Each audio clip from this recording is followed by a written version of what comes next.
Hey guys, so as I mentioned in a previous video about these dust collector or dust protecting covers for my X-Scarf, I got some magnets to put in these little receptacles here, and then it'll snap onto the side. I got these neodymium magnets, and I have a feeling they might be way too strong for this because even at this distance apart, there is a strong interaction between these three magnets here, and so it took a while to get them to sort of sit in the center, because for instance at one point these two guys here would pull together, and this one over here, believe it or not, would actually rest a fraction of a millimeter up off the surface. It was actually in the air so to push it down. So what I had to do was sort of glue one of them and let it start to set up, then put the other one in when the glue was a little bit tackier, and then finally put this one in when the glue was well on its way to being dry. So they're certainly going to stick to the side of the X-Scarf, but I may never get them off again.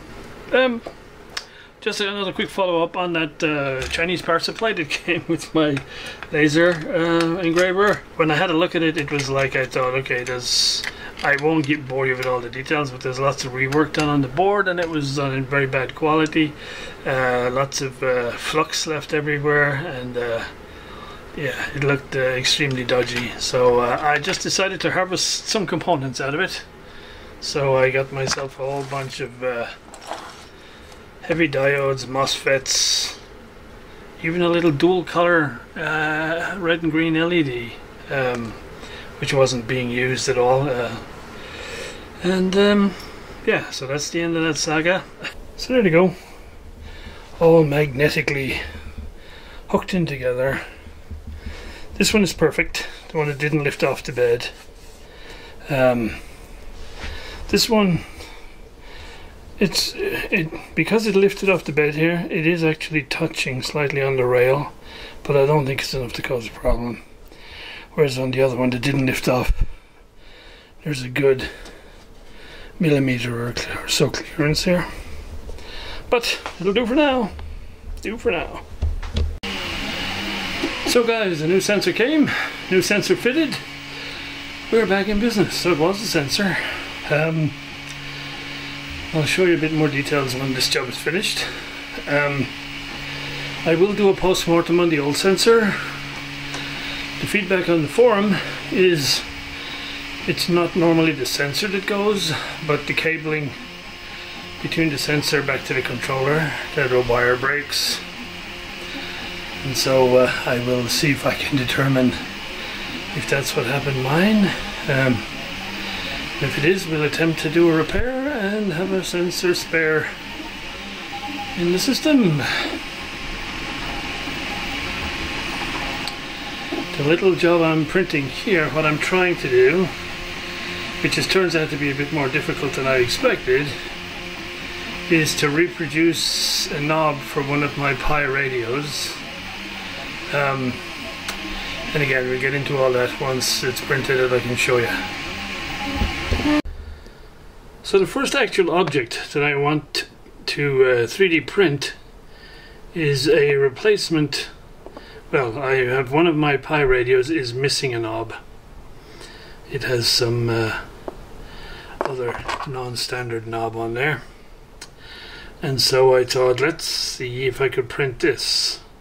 Now, I don't want to print it exactly like this because the spring steel retainer here, I have no way of getting one of those. And so I thought what I can do is I can print this section here a lot thicker, because there's plenty of room for it to go in the hole in the front of the cabinet. Also, I don't need it to be hollow all the way down here, so I can just infill those areas here. And the way I can fix it is with a grub screw. So I had various attempts at it. Now, the one thing I haven't attempted is the knurling around the end here, because I'd say that's advanced. And I'm not at that level yet. So what I ended up doing after various attempts. So I don't know. I think this is actually knob number 7 or 6. But I decided to print it in 2 parts. So first there is, if you like, the part with the hole for the shaft. And when I first printed this, one of the previous versions I had, the little grub screw hole was up here on this section. I forgot that when you actually press this onto the shaft, this section here is actually inside the cabinet. It goes through the hole. So you can't get a screw on it then. So, had another go, and we put the grub screw down here. Exactly how it's going to work I'm not quite sure yet, because I have to figure out a way of getting a little 2mm grub screw or something in here. But we'll figure that out later. And then the second part of it is basically this. And so printing this is no problem, because it's, you know, it goes up in stages, and so there's no problems with overhangs or anything like that.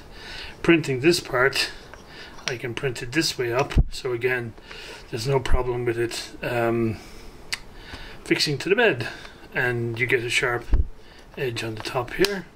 And so what I will do is obviously just a little bit of super glue, and I will glue both of these two guys together, and as I say, this will be attempt number 1.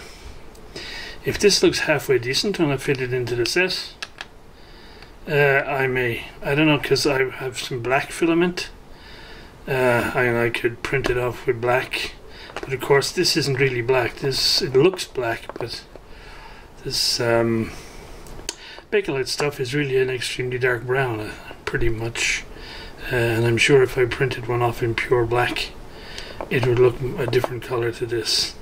But right, that's this bit. So we're going to glue this up together as accurately as we can, see if I guessed correctly on the hole diameter for the shaft, and go from there.